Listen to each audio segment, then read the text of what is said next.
shit. I really don't want to watch it now though. I might watch it tomorrow. Let's watch this MrBallen vid. Instructor decides their fate in midair. What the fuck? Yo, anything to do with midair, bro? Fuck that shit. I wouldn't even be close to that shit. I get all that facial fear shit, all that extra shit. Fuck you. I'm not doing that shit. Can't. Today's story is a skydiving disaster story. Damn. However, it does not go the way you think it will. Okay. And at the end of today's video, there is a very special call to action that is connected to the main story that I think many of you will be very excited to participate in, but no pressure. However, before we get into that story, if you're a fan of the strange, dark, and mysterious delivered in story format, then you've come to the right place because that's all we do. And we upload once a week. So if that's of interest to you, please sneak in to the like button's house and swap out their cat for an identical looking cat. Also, please subscribe to our channel and turn on all notifications so you don't miss any of our weekly uploads. Okay, let's get into today's story. Sorry. Oh my god. I'm glad. If it was to be something to choke on, it'd definitely be this. Some good ass wings. On the morning of August 1st, 2009, 44-year-old let's be honest. skydiving instructor David Hartsock pulled into the parking lot of Skydive Houston in Texas and then made his way inside. A few minutes later, and Dave, like the rest of his colleagues, was hard at work getting ready for the day. What are you before doing? the facility opened up and the inevitable weekend rush began. I promise you, it's like a time each one they try to fire me, bro. Comprised of several large buildings, I don't do nothing wrong. One of which is a huge hangar that contains the Super Twin Otter airplanes, which I'm are the focused now little on the aircraft that bring the skydivers up so they can jump out. Because Skydive Houston offers something called tandem I can't jumping, wait till I can't wait, bro. first-time I'm jumpers. fucking done with this Tandem stupid shit, jumping bro. is when a skydiving student Tired of working this attaches dumbass to the front job, bro. of their instructor. Literally, they're buckled onto them, and then the two of them leap. I can't do that, bro. I don't even trust nigga on my life. Detaching from the instructor. I want to trust nigga on my life This like that. method allows the student to just kind of go along for the ride and have no responsibility, while the instructor, who's attached to them, does everything. They make sure they're both stable in the air. They're the ones that pull the ripcord to deploy the chute. They're the ones that land them safely on the ground. And so obviously, tandem jumping really appeals to first-time jumpers. Dave had finished his 3-year-long training course to become a certified skydiving instructor just a few months earlier.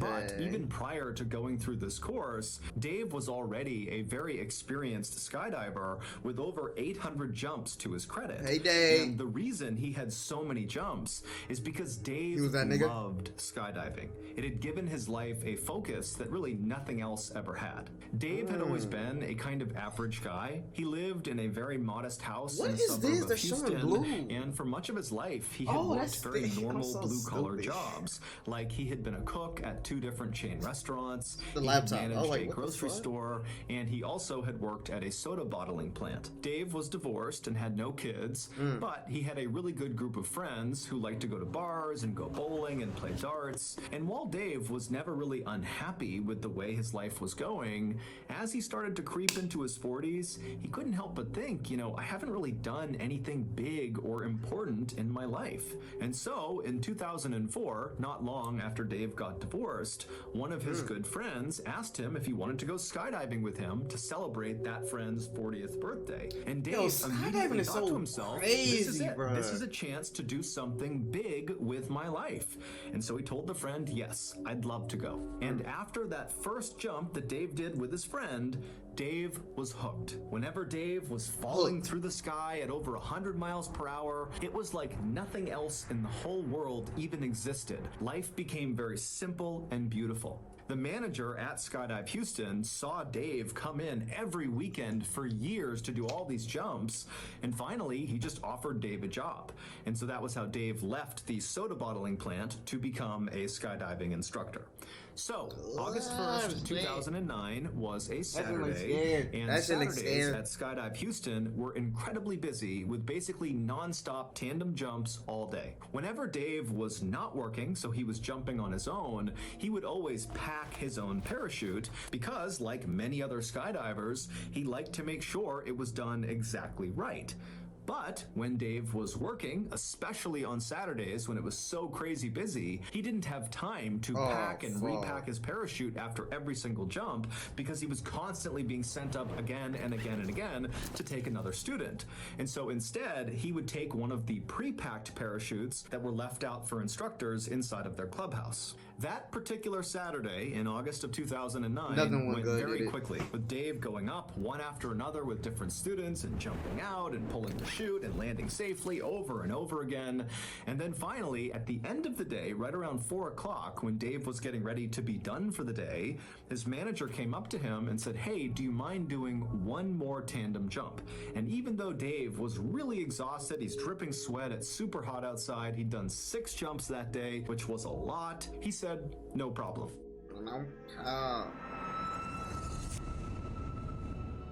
Well, it's that time of the year again, which means the big game is right around the corner. Bro, what right the now, fuck? Trillions of people are rushing to their local... Yo, MrBallen, I know you making your bread, I get it, but come on, gang, come on. I'm not trying to hear this shit. I'm not trying to hear this shit, bro. Let's be real. To be honest. Dave! And so the manager introduced Dave to a short blonde woman who was visibly nervous named Shirley Diggert, who was there to celebrate her 54th birthday by skydiving for the first time. Her husband, her son, and her 3 grandkids were also there to watch her from the ground and take pictures, and her other son, who was celebrating his 30th birthday, he too was going skydiving. As soon as Dave walked up to Shirley, he grinned and stuck out his hand, and he made the same kind of corny joke he always made with nervous first-time jumpers, and that was, "Don't worry, you're going to be just fine. You're going to be strapped to me, and I'm not about to let anything happen to myself." And so Shirley laughed, and she did seem like she was a little bit at ease. And so Dave patted her on the shoulder, and then he walked over and he grabbed one of the pre-packed parachutes off the wall. These chutes actually contained 2 parachutes inside of the backpack. There was the main chute, which typically is the only chute that gets deployed on a jump, and then there was the reserve chute, which is a little bit smaller and is not normally used unless there's some sort of emergency where the main chute fails. After every jump, because the main chute has been deployed, it gets repacked and stuffed back into the backpack. But the reserve chute, because it almost never gets deployed, just stays packed. And so Skydive Houston, like basically every other skydiving facility, has certified technicians come in periodically to test the reserve chutes inside of the bag to make sure they're still packed exactly right.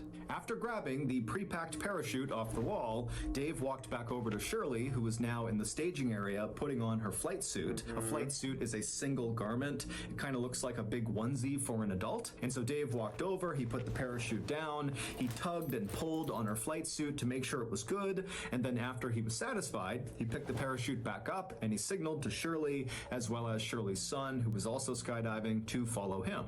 And so the trio, they left the staging area, they went outside right to the airfield where there was a Super Twin Otter idling and other jumpers were climbing on board to go for a jump. And so Dave, Shirley, and Shirley's son got in line, they boarded the plane, and a few minutes later, they were airborne. As the plane slowly climbed up to 13,500 feet, which is the jumping altitude, Shirley was sitting directly in front of Dave. They were on a bench seat on the back right of this little airplane, and Dave made a point of talking to Shirley and asking her where she was from and what she did to kind of ease her nerves. Shirley would tell Dave that this was not the kind of thing that she typically did. In fact, she told Dave that her other son, who was jumping with them, when he first decided he wanted to try skydiving a year earlier, she had desperately tried to talk him out of it, saying it was too dangerous. But recently, Shirley and her husband had decided that they needed to be more adventurous. They lived in a quiet town in rural Texas where Shirley was a mail carrier and her husband worked in a mine, and their lives were just kind of simple and very routine oriented and kind of boring. So when Shirley's son, who was skydiving with them that day,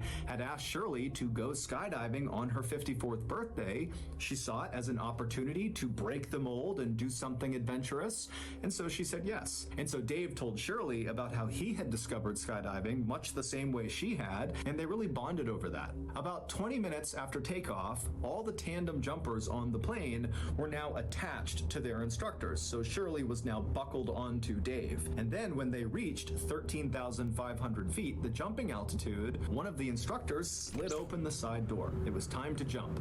And the first one was had jumping the craziest nerves. And so from all the way back in the plane, Shirley called out to her son, "Have a good jump, I'll see you on the ground," as her son kind of waddled to the edge of the door with his instructor, and the two of them jumped out and disappeared into the air below. Next up was Shirley. So Dave told Shirley very calmly to stand up, and so they did. They stood up right next to their bench, and then before they waddled towards the exit, Dave, for what felt like the millionth time, checked to make sure he really was securely fastened onto Shirley, and then Dave tapped his ripcord right behind him, kind of like muscle memory, reminding himself where to go. He tapped his knife on his shoulder. He kind of just felt his equipment, and then feeling ready, he said, "Okay, Shirley, let's go." And then the two of them kind of waddled their way towards the front of the plane where that door was slid wide open, and then they turned, so Shirley's feet were right on the edge, basically looking out into the sky right outside. And so it's really loud, it's so very windy, fucking nerve-wracking, bruh. Here saying, "Okay, I'm gonna count to 3 and we're gonna jump." And then Dave reached forward, he pulled Shirley's head back so she was looking up because he didn't want her to look down when they leapt out, because for some people that will cause them to panic when they see the ground. And so with Shirley's head back, Dave very calmly said 1, 2, 3, and then very gracefully the two of them jumped out. From the moment you jump out of a plane at 13,500 feet until you touch the ground, it takes maybe 2 to 3 minutes with about 30 seconds to a minute of actual free fall. But that 2 to 3 minutes is so intense, it feels like it's 20 minutes long. And this was what Dave loved so much about skydiving, that intense presence you feel, that you're really in the moment. There's nothing else you can think about. It's just you careening through the sky towards the earth. It's incredible. Dave had actually had a number of close calls in his life. Like a few years earlier, he had been riding his motorcycle when somebody hit him in their car and he fractured his skull. And then not long after that accident, he was in another accident where he fractured his spine. And after each of those two accidents and a few others, the only thought in Dave's mind was, "Oh my goodness, I hope I can skydive again." And miraculously, he had been. He had made full recoveries and he was back to skydiving each time. And so now, whenever he jumped out of a plane, he just felt so lucky. The plan for that evening's jump was for Dave to rotate them 360 degrees 3 separate times so Shirley could get a full look down across Houston and all over Texas and just kind of see the world around her from so high up in the air. And then whenever Dave noticed that they were at 5,000 feet using his wrist altimeter, which is basically like a watch that tells you how far you are from the ground, Dave would pull the ripcord, the main chute would deploy, and they would float gently down to the ground.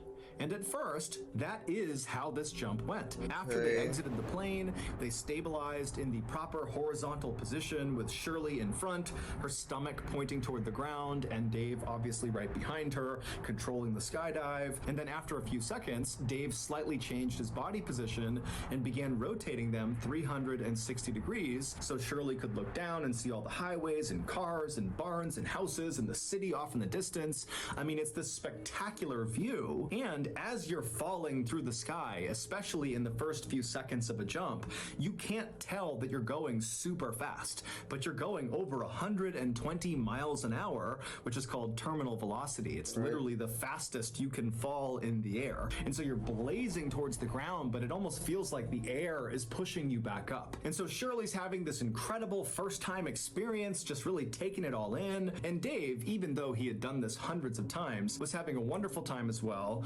But Dave really was just focused on his altimeter, because when they hit 5,000 feet, he needed to pull the parachute. And so they're cruising along, Dave's checking his altimeter over and over again, and then finally he sees 5,000 feet. He quickly looks around him to scan for any other jumpers. He's clear, and so he reached back and he pulled his ripcord handle for his main chute. Now, normally, when you deploy your main parachute, depending on what kind of parachute you're using, there's actually kind of a slow unfurling. It's not like suddenly the chute is deployed and then you just stop. That would not work. You'd get destroyed every time you skydive.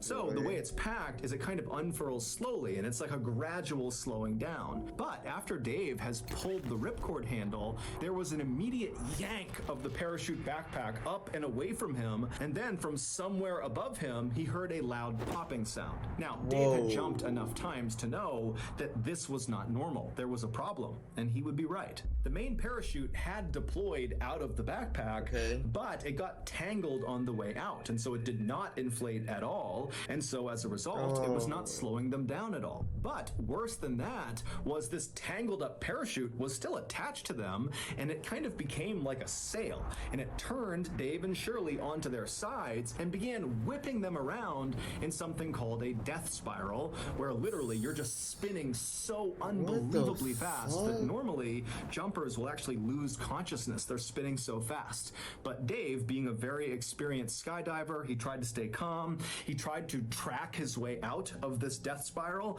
which is when you put your arms and legs straight and try to go in a straight line through the air, but it didn't work. He just kept on spinning faster and faster, and at this point, Shirley, she's practically losing consciousness. She's yelling what's going on, and Dave is just trying to stay calm. He's still trying to get out of it, but he knows there's no way. But Dave remembers he has 2 knives, and so he decides he's going to cut away this tangled main chute and then deploy his reserve chute, because you don't want to open your reserve directly into a tangled parachute. And so he reaches up, he's spinning, remember, he reaches up and he grabs the first knife. However, the lines of the tangled parachute had actually tangled on his shoulder strap where that first knife was, and so he literally couldn't get to the knife. And so now they're below 5,000 feet. They're at like 4,000, closing in on 3,000 feet. I mean, they're coming close to the ground here, and they don't have a canopy. But Dave, he stays calm. They're spinning around. He can't get that first knife, and so he reaches for the second knife, which was placed in front of Shirley.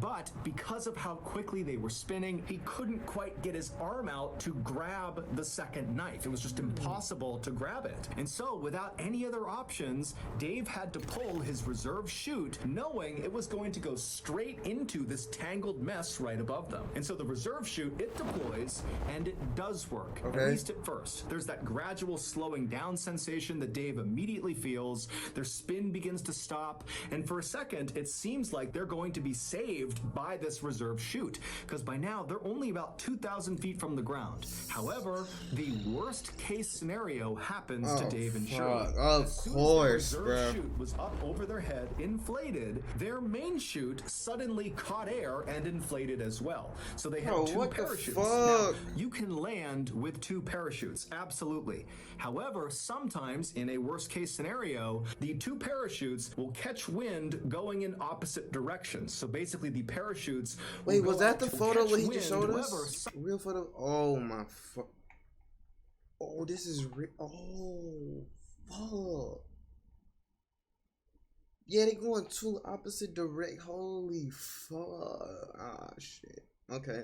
Keep talking. Sometimes, in a worst case scenario, the 2 parachutes will catch wind going in opposite directions. So basically, the parachutes will go out to either side of the jumper or jumpers if it's tandem, and then you basically have wings that aim the jumpers straight at the ground. It's like an accelerant. It causes them to literally speed up straight towards the ground. And once you start moving in this position, which is known as a down plane, it's almost impossible to get out of it, because the faster you go, the more inflated these 2 parachutes become. And so Dave knows they are less than 2,000 feet from the ground. They're in a down plane, which is almost always fatal.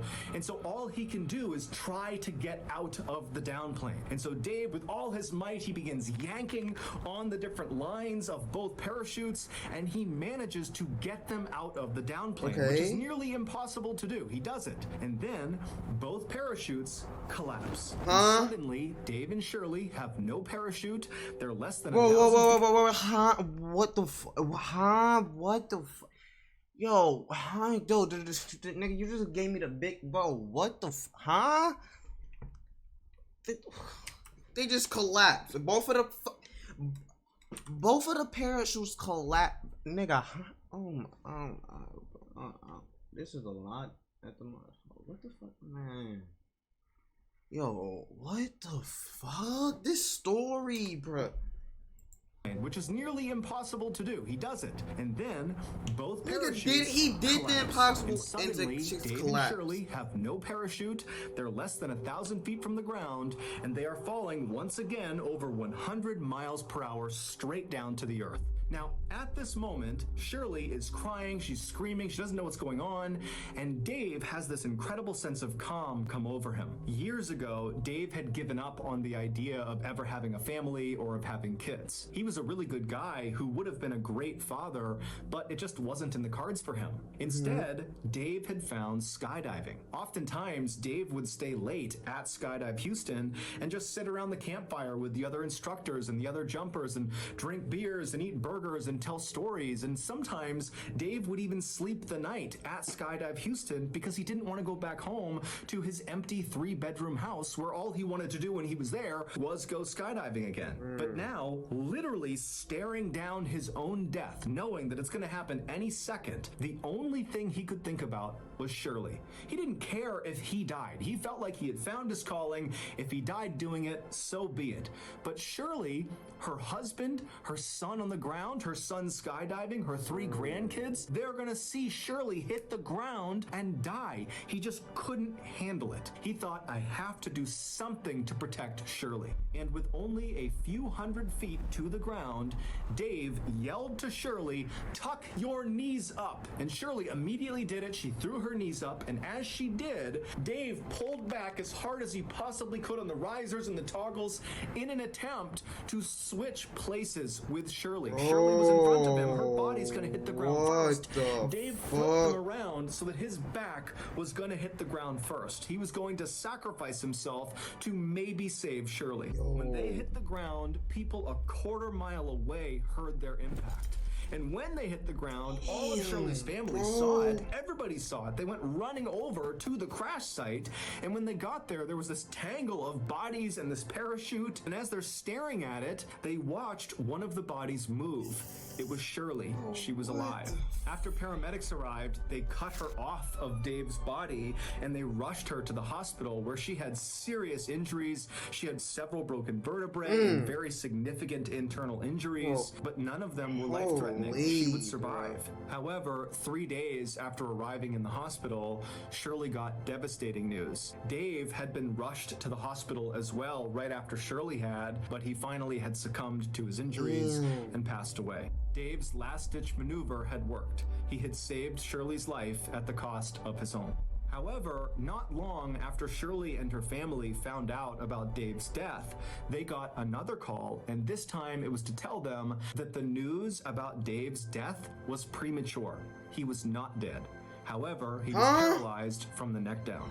A few weeks later, after Shirley got out of the hospital, she immediately went to the intensive care unit where Dave was being treated to see him for the first time since their accident.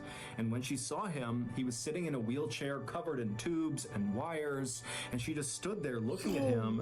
And Dave, when he saw Shirley, he just started to cry. At this point, Shirley walked up to him, she gave him a hug, and she said, "I love you." Today, Dave and Shirley are still friends. Shirley has recovered completely because of Dave's heroic act. Dave, on the other hand, remains paralyzed and only has a little bit of feeling in his right arm. He now lives in Texas with his mother, who looks after him full time, and they desperately need our support. My family has already made a donation to his GoFundMe page, and I hope some of you will do the same thing. You can find his GoFundMe page in the description below, and after speaking with him, he assured me that all of the donation money is being used to take care of himself. He has a lot of care that he needs, his mom can't do it alone, and so anything we give them is just making his life a little bit easier. Yo, Dave, bro, you are a fucking legend, my boy. You are a fucking legend. I always tell my oldest daughter to do things that scare her, because oftentimes those are the things we actually want to do the most. And so today I'm going to live up to what I always tell my kid to do, because today I'm announcing my first ever live storytelling show. Doing a live event has always been so interesting to me, but it's actually just kind of terrified me. Yo, Dave, you're a legend, my boy. You are a fucking legend. Where? This guy Yo, I fucking love this guy. I had great feelings about him when the fucking vid came out. I was like, bro, Dave, bro, I had good feelings about. Yo, dude, he actually survived too. Yo, bro, you are a blessing, my boy. You are a blessing, my boy. Named Shirley. Holy, yo, that was such a great vid. That was such a great vid. Holy, that was such a great vid. I want to check his GoFundMe, bro. Let me see if I can find it. Dave's GoFundMe. Let me see, bro. Huh? Oh, go to site. What the fuck? What? Yeah, deal. Oh, yeah. The Ballen family. Yo, I'm gonna try to do it off stream. If I can see how much I got. Cause yo, you are a legend, bro. Fucking legend. Holy. Yo, that was great. Yo, why is this way over here?